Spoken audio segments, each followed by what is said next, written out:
Hello there, Drew Hanish of Whiskey Lore, and time for another whiskey tasting. And today I am doing a retasting of a whiskey that a friend gave me a little sample of not too long ago, about a year ago, I guess it was. And I was so impressed with it that I decided to go out and grab my own bottle of it sometime later.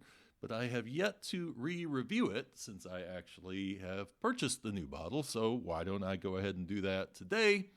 And you might be noticing that I'm wearing what looks like a smoky tie with what isn't necessarily a smoky whiskey, but there is a smoky element to this. An interesting note, I don't know if I'd call it smoky, but it is kind of reminiscent of something we might consider to be kind of a smoke thing. This is Powers Gold Label.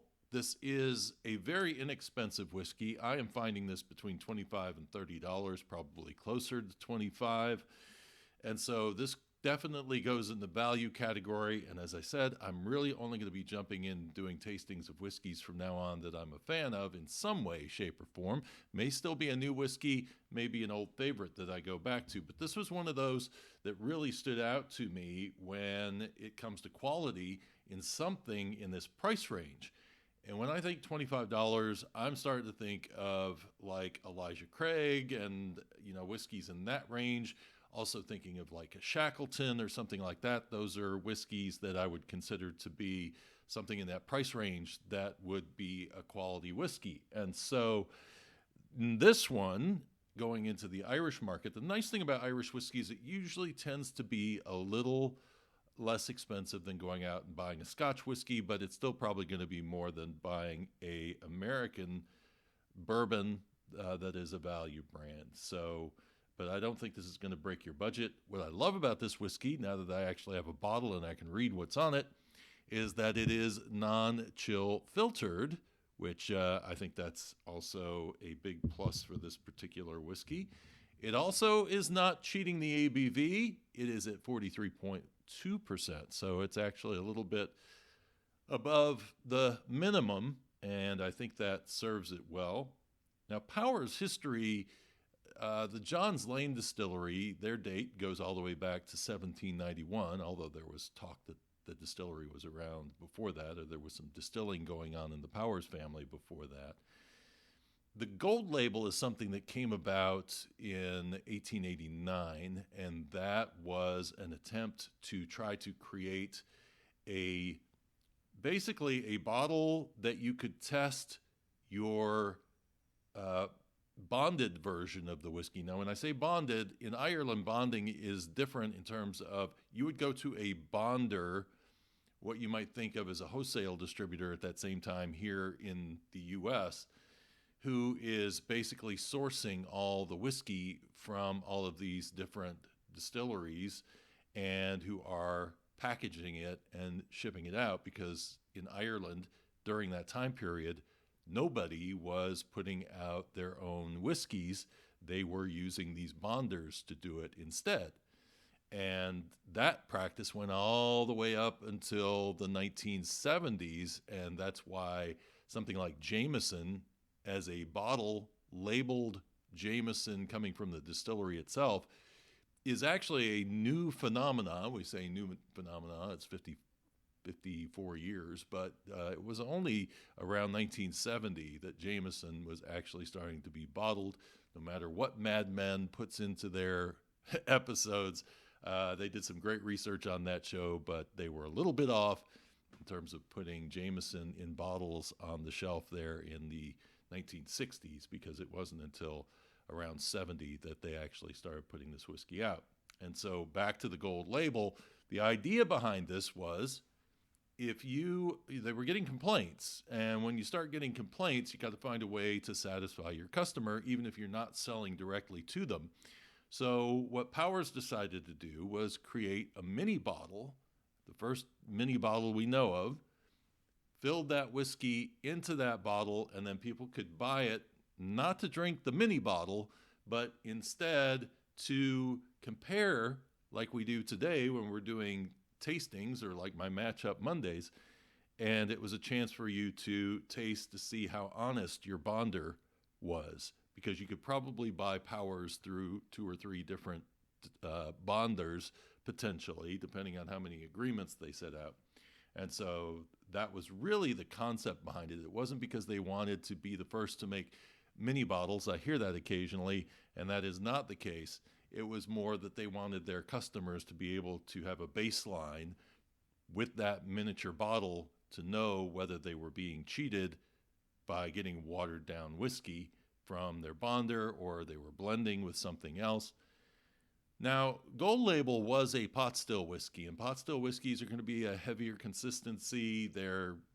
It's really the reason for triple distillation, I believe, was because pot still whiskeys were a bit heavier in their makeup because of the use of unmalted barley. And they also tend to come across with some nice grain notes to them, and then you might get some peppery aggressiveness on them.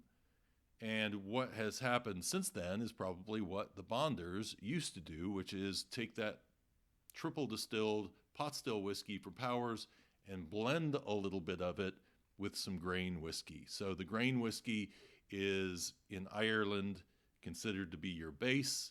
And then for Irish whiskey, you add some pot still whiskey in or some single malt whiskey in or both, with the idea that you're going to blend down to something that is going to be something that's easier on the palate for people who are not maybe big fans of heavier whiskeys or a lot of pepper bite in their whiskeys. So I'm going to do a nosing and a tasting on this whiskey again because you want to know. You may not have seen the previous video. And the first thing that I mentioned in that video was orchard fruit. But there's a lot of citrus that comes through this, a very fleshy citrus kind of note. But when I said I was wearing the smoky tie for a reason, there's something in this that reminds me of camping. Toasted marshmallows, I think, is what I'm kind of getting on the nose.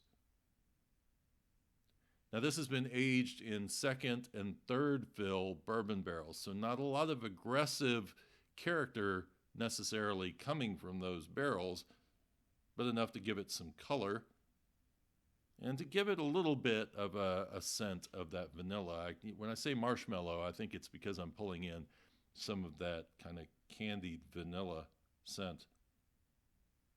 Cheers.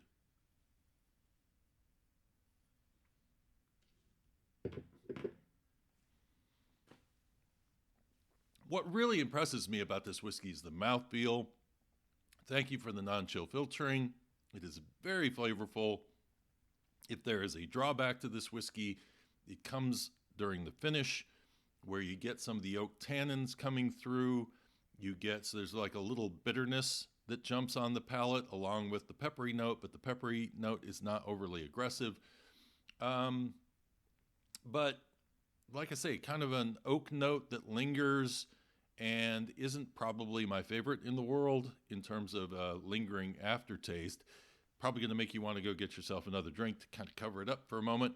But yeah, I mean, that is probably the only weakness, but the mouthfeel kind of makes up for all of that for me. So, but as soon as it hits your palate, again, that orange and the vanilla kind of come through on that.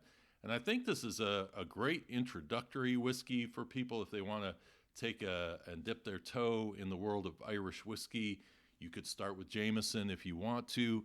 I sort of sense from my own experience that Jameson just doesn't have enough flavor punch in it for it to be a good starter for somebody who wants to actually get in and start learning how to taste and smell a whiskey. It's a little too neutral for me.